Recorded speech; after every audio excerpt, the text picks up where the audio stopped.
आमीन। हालेलुया। धन्यवाद परमपिता परमेश्वर, धन्यवाद प्रभु यीशु। क्या प्रिय मेरे भाई बहनों, क्या आप लोग आज आनंदित हैं?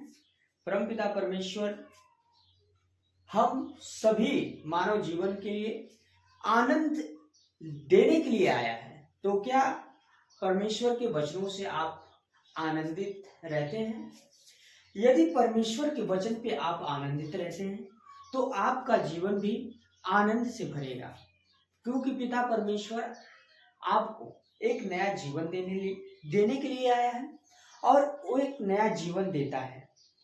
जो भी टूटा हुआ, हारा हुआ, बोझ से दबा कोई भी व्यक्ति जो इस संसार से उब चुका है, हार चुका है, परमेश्वर उन्हें उठाता है और नया जीवन देता है और उनका नया तरीके से फिर से उनके जीवन में आनंद देता है और खुशियां भरता है।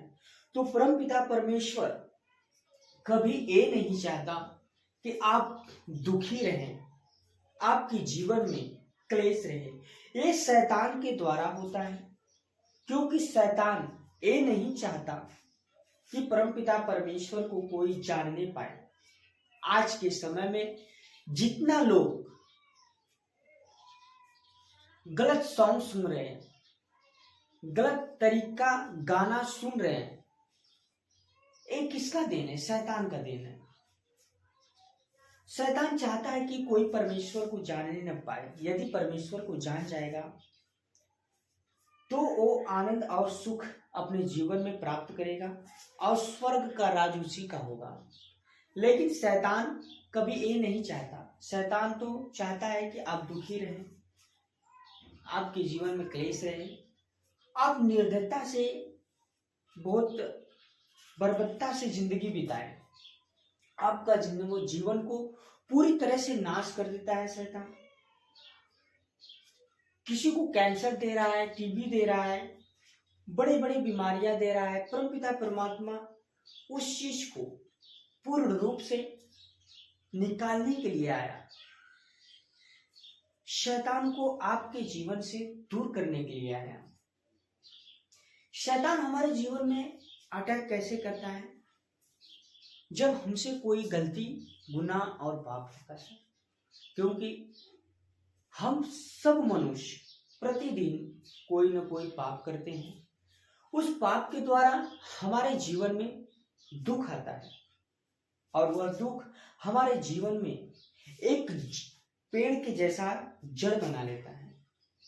जब पेड़ के जैसा जड़ बना लेता है, वो धीरे धीरे बड़ा होने लगता है। जब बड़ा होता है तो शैतान का दिया हुआ जो जाल है, जो दुख है, वो आपको धीरे धीरे एक अपने अंदर कैद करने लगता है। आपका जीवन नष्ट होने लगता है।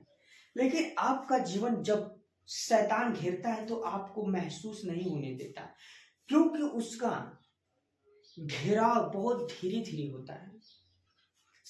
जैसे आप व्यभिचार में गिरते हैं तो आपको स्टार्ट में बहुत अच्छा लगेगा, बहुत आनंद आएगा, बहुत खुशी लगेगी। तब आप परमेश्वर को भूल जाएंगे कि परमेश्वर कौन है, परमेश्वर हमको किस लिए इस संसार में पैदा किया है। और जब व्यभिचार में आप धीरे धीरे गिरते जाएंगे, कितनी भाई बहन इस चीज में गिर के अपने जीवन को नष्ट कर लिया। डिप्रेशन शैतान देता है। कोई फांसी लगाता है, कोई जहर खाता है, कोई क्या क्या करता है व्यभिचार में। तो शैतान धीरे धीरे जीवन को क्या करता है? नष्ट करता है। पूरी तरह से अपने जीवन को नष्ट करके खत्म कर देता है। तो शैतान के हर चाल को समझना और उसे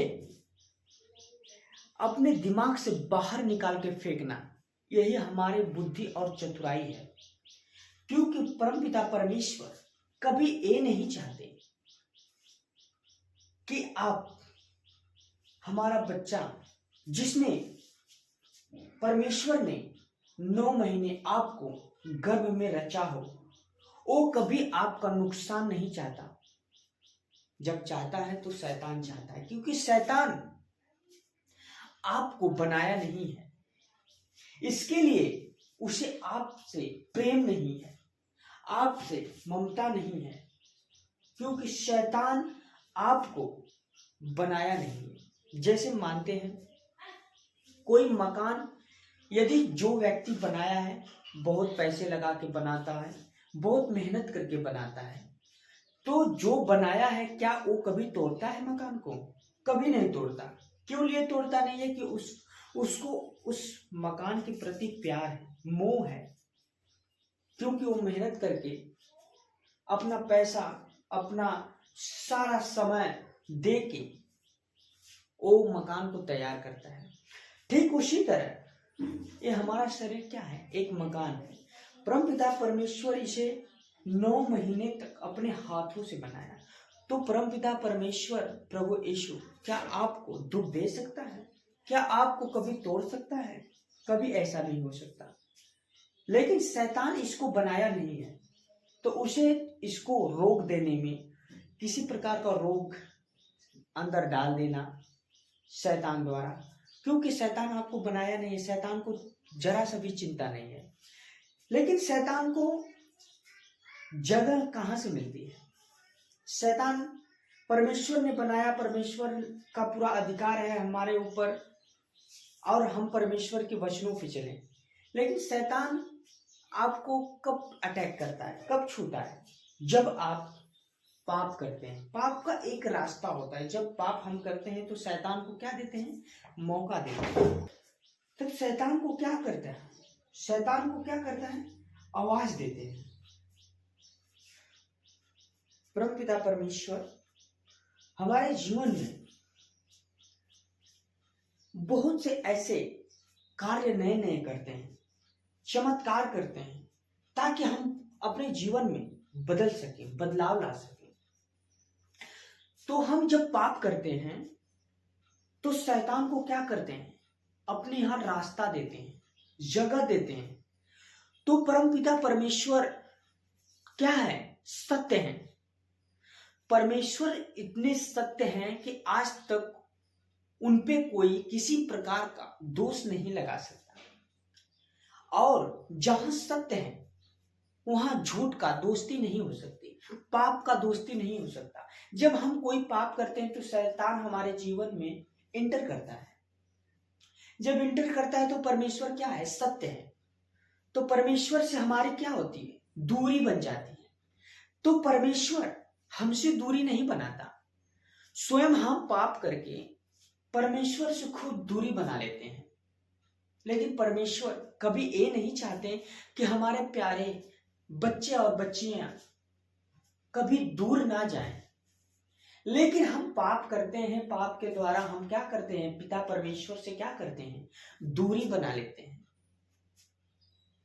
जब हम दूरी बनाते हैं तो शैतान के अधिकार में चले जाते हैं, शैतान के पास चले जाते हैं। जब शैतान हमें बुला लेता है तो हमें क्या करता है?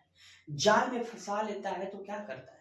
बड़ी बड़ी बीमारियां देता है, शादी विवाह बहनों का, भाइयों का नहीं होने देता, बाल बच्चे नहीं होने देता, रोजमर्रा की जिंदगी बना देता है, पैसे कमाना मुश्किल कर देता है, घर चलना मुश्किल हो जाता है, घर परिवार टूट के बिखर जाता है, सब कुछ खत्म कर देता है शैतान। फिर भी यदि आप अपने पाप को छोड़ के परमपिता परमात्मा प्रभु यीशु के यहाँ आते हैं, परमेश्वर से क्षमा मांगते हैं, फिर भी परमेश्वर आपको क्षमा करके अपने गोदी में बिठा के अपने बच्चों और बच्चियों को क्षमा करके फिर से वो आपको एक नया जीवन देता है, नया बनाता है। तो क्या परमपिता परमेश्वर के आज इस वचनों के अनुसार आप चलने का प्रयास करेंगे? जरूर करेंगे। मैं आशा करता हूं मेरे प्रिय भाइयों और बहनों, जितने लोग यह ऑनलाइन वीडियो देख रहे हैं, मैं पूरी आशा करता हूं कि आप जरूर से जरूर चलने का प्रयास करेंगे, क्योंकि पिता के जैसा इस संसार में कोई प्रेमी नहीं है, कोई प्यार नहीं कर सकता। यदि आपका समय यदि खराब हो तो अपने सगे लोग छोड़ जाते हैं, लेकिन परमपिता परमात्मा कभी नहीं छोड़ेंगे। चाहे आप गोरे हो, काले हो, बड़े बीमारी में परेशान हो, या गरीब हो या अमीर हो, सिर्फ सच्चा मन परमेश्वर को चाहिए। एक सच्चा इंसान चाहिए, एक सच्चे मन वाला चाहिए। तो परमपिता परमेश्वर के आप बहुत करीब जाइए, पिता परमेश्वर के वचनों को समझें। मैं यही चाहता हूं मेरे प्रिय भाई बहनों, और परमेश्वर भी यही चाहते हैं कि हमारे जितने बिगड़े औलाद हैं, जितने बिगड़े बच्चे हैं, सब लोग आए पिता परमेश्वर के चरणों में, पिता परमेश्वर के पास बैठे, वो आपको पवित्र करेगा। आमीन, हालेलुया। धन्यवाद पिता परमेश्वर, धन्यवाद प्रभु यीशु। तो आज से परमेश्वर के वचनों पे चलने का प्रयास जरूर करें। मैं आप लोगों के लिए प्रार्थना करता हूँ। हे परमेश्वर परमपिता परमात्मा प्रभु यीशु, तू महान दयालु पिता परमेश्वर है, तू दया करने वाला परमपिता परमेश्वर है। हे दाताहार, हे करताहार, उद्धार करता परमपिता परमेश्वर प्रभु यीशु, तेरी महान स्तुति, तेरी महान दया, तेरी महान करुणा हो पिता परमेश्वर। हर लोग सुखी रहे पिता परमेश्वर, तेरे नाम से मैं आज्ञा देता हूँ। जितने लोग भाई बहन बड़ी बड़ी बीमारियों से परेशान हैं, बाल बच्चे होने में तकलीफ है पिता परमेश्वर, जिसे दुष्ट आत्मा की ग्रसित है पिता परमेश्वर, जो लोग परेशान हैं पिता परमेश्वर, जिनका दिमाग बुद्धि विवेक काम नहीं करता परमेश्वर, जो व्यभिचार में गिरे हैं परमेश्वर, जो चोरी हत्या बेईमानी करते हैं पिता परमेश्वर, आज से उनका जीवन बदल जाए यीशु नासरी के नाम से। हे पिता परमेश्वर, हर एक मनुष्य तुझे जानने पाए और तेरे सच्चे मन और विचार पे चलने पाए, यीशु नासरी के नाम से मैं आज्ञा देता हूँ। परम पिता परमेश्वर, भर दे उन लोगों का परमेश्वर परिवार खुशियों से, जिनके परिवार बिखरा हुआ है पिता परमेश्वर। हे पिता परमेश्वर, तुम महान दयालु पिता परमेश्वर, तू चाहे तो ये हो सकता है पिता परमेश्वर। आमीन, हालेलुया। धन्यवाद परम पिता परमेश्वर, धन्यवाद प्रभु यीशु। मेरे प्रिय भाई बहनों, ये दिन ये समय बहुत खराब चल रहा है। आप अपना बहुत से बहुत ख्याल रखें और जितना हो सके पाप से दूर रहें। सबको जय मसीह की। आप अपना बहुत ध्यान रखें।